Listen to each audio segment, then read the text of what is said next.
नमस्कार। आज हम एक ऐसी कहानी और कह सकते हैं परंपरा की गहराइयों में उतर रहे हैं जो कई भारतीय घरों का एक अभिन्न अंग है, तुलसी विवाह। अक्सर हम देखते हैं कार्तिक के महीने में तुलसी के पौधे को सजाया जाता है, पूजा होती है, पर इसके पीछे की कथा क्या है? मतलब क्यों होता है ये सब? तो आज हम इसी इसी पौराणिक आख्यान को समझने की कोशिश करेंगे। ये कहानी है भक्ति की, देवताओं के सामने आए एक मुश्किल धर्म संकट की, एक अनजाने धोखे की, एक शक्तिशाली श्राप की और हाँ, अंत में एक दिव्य वरदान की भी। और इसके केंद्र में है एक पतिव्रता स्त्री वृंदा, उनके शक्तिशाली असुर पति जलंधर और स्वयं भगवान विष्णु। तो चलिए हमारे पास जो भी स्रोत सामग्री है उसके आधार पर इस कथा के अलग अलग पहलुओं को समझते हैं और जानने की कोशिश करते हैं कि ये उत्सव क्यों मनाया जाता है और इसका आप कह सकते हैं आध्यात्मिक और सांस्कृतिक महत्व क्या है। अच्छा, तो कहानी शुरू होती है वृंदा से।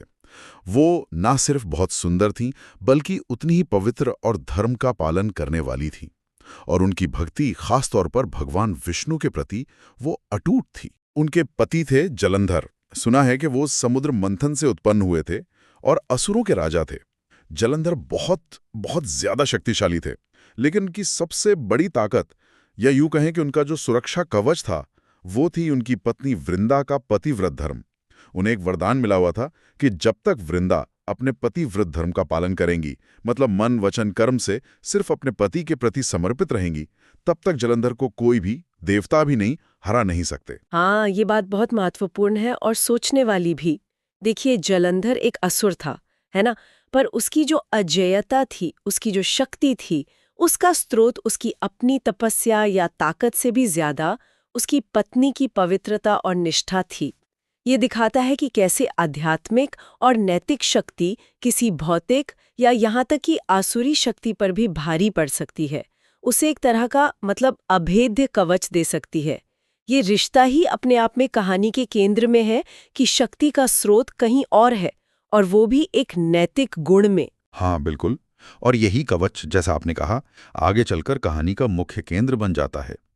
लेकिन अक्सर जैसा होता है ना, शक्ति के साथ अहंकार आ जाता है। जलंधर अहंकारी हो गया। अपनी अजेयता के नशे में उसने सिर्फ पृथ्वी पर ही नहीं, स्वर्ग पर भी हमला कर दिया। देवताओं को बहुत परेशान कर दिया।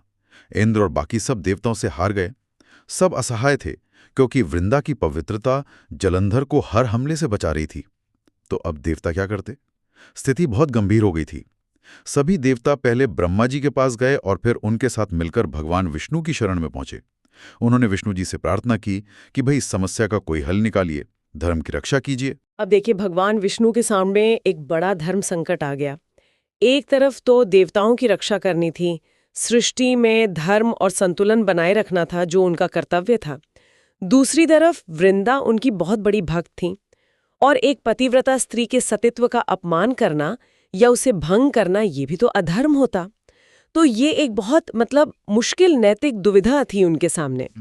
लेकिन हाँ, जब धर्म की हानि बहुत ज्यादा बढ़ जाती है तो बड़े हित के लिए कभी-कभी ऐसे फैसले लेने पड़ते हैं जो कठोर लगते हैं, अप्रिय लगते हैं।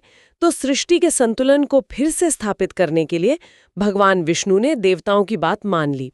उन्होंने हस्तक्षेप करने का फैसला किया और उन्होंने एक योजना बनाई जिससे वृंदा का वो पतिव्रत धर्म खंडित हो सके। और यहीं पर कहानी में एक बहुत ही नाटकीय और कह सकते हैं भावनात्मक मोड़ आता है। जी। एक ऐसा मोड़ जिसके आगे बहुत कुछ बदल जाता है। धर्म की स्थापना के लिए भगवान विष्णु ने अपनी ही भक्त को छलने का निर्णय लिया। उन्होंने बिल्कुल जलंधर का रूप धारण किया, हूबहू, और वृंदा के महल के दरवाजे पर पहुंच गए। वृंदा तो अपने पति का इंतजार कर रही थीं कि वो युद्ध से लौटेंगे। अपने पति को सामने देखकर वो बहुत खुश हुईं। उन्हें जरा भी अंदाजा नहीं था कि ये उनके पति जलंधर नहीं बल्कि भगवान विष्णु हैं उनके रूप में। उस छद्मवेश में, अनजाने में ही सही, वृंदा का व्यवहार भगवान विष्णु के प्रति वैसा ही हुआ जैसा एक पत्नी का अपने पति के लिए होता है। और बस उसी अनजाने स्पर्श और संपर्क से उनकी पतिव्रता भंग हो गई। और जैसे ही वृंदा का पतिव्रत टूटा, उसका असर तुरंत युद्ध के मैदान पर दिखा। जलंधर, जो अब तक देवताओं पर, शिवगणों पर भारी पड़ रहा था, वो अचानक से कमजोर पड़ गया। उसकी वो शक्ति, वो अदृश्य कवच जो वृंदा की पवित्रता से बना था, वो खत्म हो गया, नष्ट हो गया। वो कमजोर हो गया, उसकी सारी शक्ति जैसे चली गई और बस उसी समय भगवान शिव जो उससे युद्ध कर रहे थे, उन्होंने उसका वध कर दिया। ये घटना ये भी दिखाती है कि कैसे वरदान भी शर्तों से बंधे होते हैं, है ना। जैसे ही वो शर्त टूटी, यानी वृंदा का पतिव्रत टूटा, वरदान का असर खत्म हो गया और जलंधर का अंत हो गया। सोचिए जरा, युद्ध भूमि से जब ये खबर वृंदा तक पहुंची और साथ में ये भी पता चला कि उनके साथ भगवान विष्णु ने छल किया है, उनका तो जैसे संसार ही उजड़ गया होगा। उन्हें जानकर कितनी पीड़ा हुई होगी कि उनके अपने आराध्य देव ने ही उनके साथ इतना बड़ा धोखा किया, जिसकी वजह से उनके पति मारे गए और उनका पतिव्रत भी टूट गया। उनका दिल दुख, गुस्सा और विश्वासघात की पीड़ा से भर गया होगा। उस गहरे दुख और गुस्से में वृंदा ने भगवान विष्णु को श्राप दे दिया। उन्होंने कहा, हे पत्थर दिल विष्णु, तुमने मेरे साथ छल करके मुझे पति वियोग दिया है। जाओ, मैं तुम्हें श्राप देती हूं कि तुम्हें भी एक दिन इसी तरह अपनी पत्नी से अलग होने का दुख सहना पड़ेगा, और जिस तरह तुमने मेरा सतीत्व भंग किया है, तुम पत्थर बन जाओगे। ये एक भक्त का अपने भगवान को दिया श्राप था, और ये बहुत शक्तिशाली साबित हुआ। पुराणों के अनुसार इस श्राप के 2 मुख्य असर हुए। पहला तो ये कि भगवान विष्णु पत्थर रूप में शालिग्राम शिला बन गए, जिन्हें आज भी पूजा जाता है। और दूसरा, जो ज्यादा प्रसिद्ध है, वो उनके अगले अवतार यानी राम अवतार में देखने को मिला। भगवान राम को रावण ने जब सीता जी का हरण किया तो 14 साल के वनवास के दौरान अपनी पत्नी सीता से लंबे समय तक अलग रहना पड़ा, वियोग सहना पड़ा। ये कर्म फल सिद्धांत का कितना बड़ा उदाहरण है कि कर्मों का फल, चाहे वो किसी भी इरादे से किया गया हो, भोगना पड़ता है, यहाँ तक कि स्वयं भगवान को भी अपने मानवीय अवतारों में। हाँ, ये तो है। इस गहरे दुख, ग्लानि और अपने धर्म के खंडित होने के दर्द में वृंदा ने फिर अपने पति के शव के साथ खुद को अग्नि में समर्पित कर दिया। उन्होंने आत्मदाह कर लिया। लेकिन कहानी यहाँ खत्म नहीं होती। ये तरह से एक दिव्य बदलाव की शुरुआत थी। जहाँ वृंदा ने आत्मदाह किया था, उनकी चिता की राख से एक छोटा सा हरा भरा खुशबूदार पौधा निकला, और यही पौधा है पवित्र तुलसी, जिसे आज हर घर में पूजा जाता है। भगवान विष्णु वो वृंदा की भक्ति और उनके पतिव्रत धर्म से बहुत प्रभावित थे। भले ही उन्हें धर्म स्थापना के लिए छल करना पड़ा था, वो उस जगह पर प्रकट हुए जहां तुलसी का पौधा उगा था। उन्होंने वृंदा के आत्मा को, जो अब उस पौधे के रूप में थी, न सिर्फ सम्मान दिया बल्कि एक अनोखा वरदान भी दिया। हाँ, विष्णु जी ने वृंदा से, मतलब अब तुलसी रूप में, कहा, हे वृंदा, तुम्हारे सतीत्व और मेरी प्रति तुम्हारी भक्ति के कारण तुम आज से तुलसी के नाम से जानी जाओगी और हमेशा मेरे लिए पूजनीय रहोगी। तुम मुझे दुनिया के सभी फूलों और पत्तियों से ज्यादा प्रिय होगी। कोई भी पूजा या भोग तुम्हारे पत्ते के बिना अधूरा माना जाएगा। उन्होंने ये भी कहा, तुम मेरे लिए लक्ष्मी से भी अधिक प्रिय हो, और सबसे महत्वपूर्ण वरदान दिया, तुम्हारे सम्मान में तुम्हारी पवित्रता को अमर बनाने के लिए मैं हर साल अपने शालिग्राम रूप में, यानी पत्थर के रूप में, कार्तिक मास की एकादशी को तुमसे विवाह करूंगा। ये देखिए कितनी अद्भुत बात है। विष्णु जी ने वृंदा का श्राप पत्थर बनने का स्वीकार किया और उसी पत्थर रूप शालिग्राम में उससे विवाह का वरदान देकर उसकी भक्ति को सबसे ऊंचा सम्मान दिया। ये दिखाता है कि ईश्वर भले ही छल का परिणाम भोगें, लेकिन भक्ति की निष्ठा को सबसे ऊपर रखते हैं। और इसी दिव्य वरदान की वजह से हर साल हिंदू धर्म में तुलसी विवाह का उत्सव मनाया जाता है। ये एक प्रतीकात्मक विवाह है। तुलसी के पौधे, जो वृंदा का प्रतीक है, और भगवान विष्णु के शालिग्राम शिला रूप या फिर कृष्ण की मूर्ति, जो विष्णु के अवतार हैं, के बीच। और ये त्योहार खास तौर पर कार्तिक महीने के शुक्ल पक्ष की एकादशी तिथि को होता है। इस एकादशी का अपना अलग महत्व भी है। इसे देवउचनी एकादशी या प्रबोधिनी एकादशी भी कहते हैं। ऐसी मान्यता है कि भगवान विष्णु आषाढ़ शुक्ल एकादशी से लेकर इसी दिन तक 4 महीने के लिए योग निद्रा में होते हैं और इसी दिन जागते हैं। हाँ, बिल्कुल। और इसका एक और महत्वपूर्ण सांस्कृतिक पहलू भी है। ये जो देवउठनी एकादशी है, ये चातुर्मास की समाप्ति का भी प्रतीक है। चातुर्मास यानी वो 4 महीने, आषाढ़ शुक्ल एकादशी से कार्तिक शुक्ल एकादशी तक, जब बारिश और दूसरे कारणों से हिंदू परंपरा में शादी ब्याह, गृह प्रवेश जैसे शुभ काम वर्जित माने जाते हैं।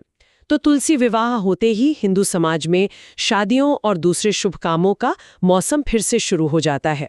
तो ये सिर्फ एक धार्मिक अनुष्ठान नहीं है, बल्कि एक तरह से सामाजिक कैलेंडर का भी एक महत्वपूर्ण हिस्सा है। शुभ कामों के दोबारा शुरू होने की घोषणा है ये।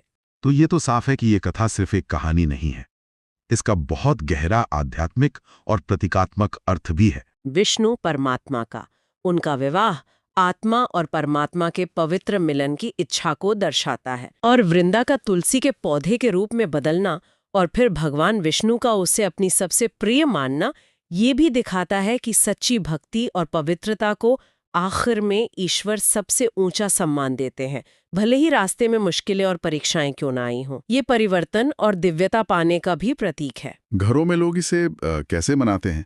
क्या कुछ खास रस्में होती हैं? हाँ, ये आमतौर पर एक बहुत ही खुशी और मंगलमय घरेलू उत्सव होता है।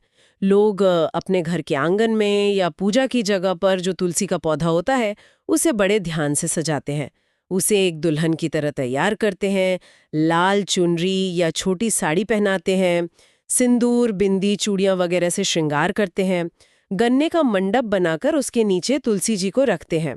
दूसरी तरफ भगवान विष्णु के प्रतीक शालिग्राम शिला या कृष्ण जी की मूर्ति को दूल्हे की तरह सजाते हैं, उन्हें पीतांबर या धोती पहना सकते हैं। फिर घर के लोग, आस पड़ोस के लोग मिलकर पूरे विधि विधान से विवाह की रस्में करते हैं। पंडित जी या घर का कोई सदस्य मंत्र पढ़ते हैं, संकल्प लिया जाता है, गणेश जी की पूजा होती है, फिर तुलसी और शालिग्राम का गठबंधन होता है। अग्नि के सामने या फिर दीपक जलाकर प्रतीक रूप में फेरे करवाए जाते हैं। विवाह के पारंपरिक गीत गाए जाते हैं, मंगल वाद्य बजते हैं और आखिर में आरती और प्रसाद बांटा जाता है।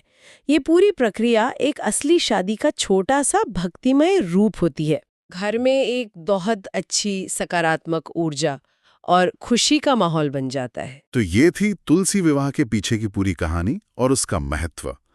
एक पतिव्रता स्त्री की ऐसी भक्ति जिसने एक असुर को अजेय बना दिया, फिर देवताओं का संकट और उनकी प्रार्थना, धर्म की रक्षा के लिए भगवान विष्णु का एक मुश्किल कदम और उनका छल, उस छल से मिला एक श्राप जिसका असर युगों तक रहा, और अंत में उसी स्त्री की राख से जन्मा एक पवित्र पौधा जिसे आज हर हिंदू घर में पूजा जाता है और जिसका विवाह स्वयं भगवान विष्णु हर साल करते हैं। ये कथा वाकई हमें ये भी दिखाती है कि कैसे बहुत ज्यादा दुख, वियोग, विश्वासघात और यहाँ तक कि छल जैसी नकारात्मक और जटिल स्थितियों से भी दिव्यता, पवित्रता और एक नई शुभ शुरुआत हो सकती है। वृंदा का तुलसी के रूप में अमर हो जाना और भगवान विष्णु की सबसे प्रिय बनना, ये भक्ति की बदलने वाली शक्ति और ईश्वर की असीम करुणा का प्रतीक है। ये संदेश है कि समर्पण और पवित्रता कभी बेकार नहीं जाते,